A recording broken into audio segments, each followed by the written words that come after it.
Сәлеметсіздер ме балалар? Бүгінгі сабағымыздың тақырыбы бір саны және цифры. Бүгін біз бір санымен танысамыз.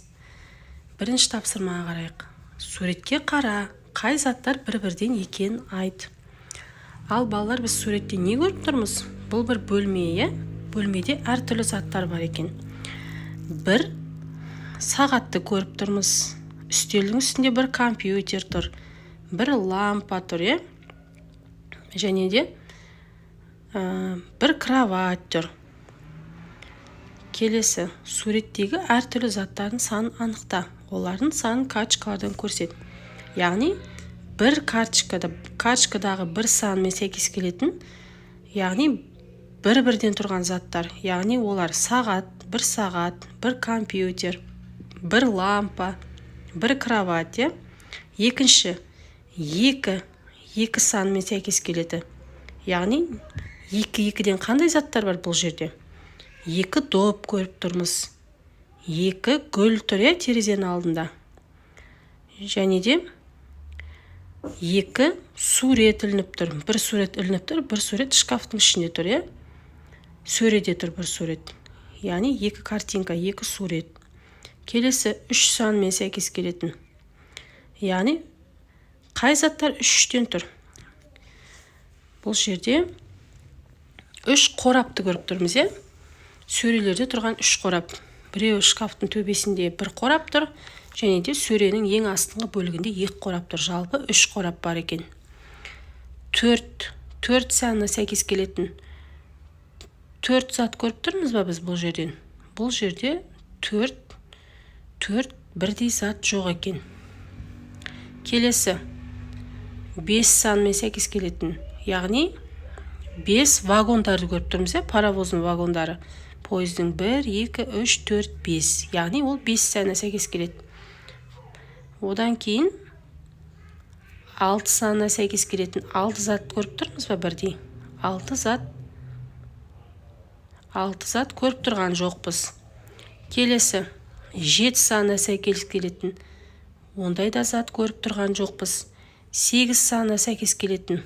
Ондай да зат көріп тұрған жоқпыз, 8-ден. Мысалы, бір зат 8-ден. Ондай да жоқ. 9 санына сәйкес келетін. Ондай да көріп тұрған жоқпыз. Келесі 10 дейді. 10 үстелдің үстінде 1, 2, 3, 4, 5 кітап тұр. Және де сөреде ең жоғарғы бөлігінде 1, 2, 3, 4, 5 кітап тұр. Сонда 5 кітаппен 5 кітапты қосқанда 10 кітап болады. Яғни, 10 санына сәйкес келетін 10-нан кітаптар бар екен. 10 кітап бар екен. Келесі тапсырма. Қай заттар бір-бірден бейнеленген? Сырымға оқу құралдарын жинауға көмектес. Бізде оқу құралдарын жинауға көмектесу керек, сырымға бізге. Бір сурет салуға арналған альбом көріп тұрмыз. Бір сызғыш көріп тұрмыз. Бір өшіргіш көріп тұрмыз. Бір қарындаш көріп тұрмыз. Бір пенал көріп тұрмыз. Және де бір кітап көріп тұрмыз. Енді, ал қалған заттар бір-бірден емес. Және олардың саны бірден көп, және олар оқу құралдарына жатпайды.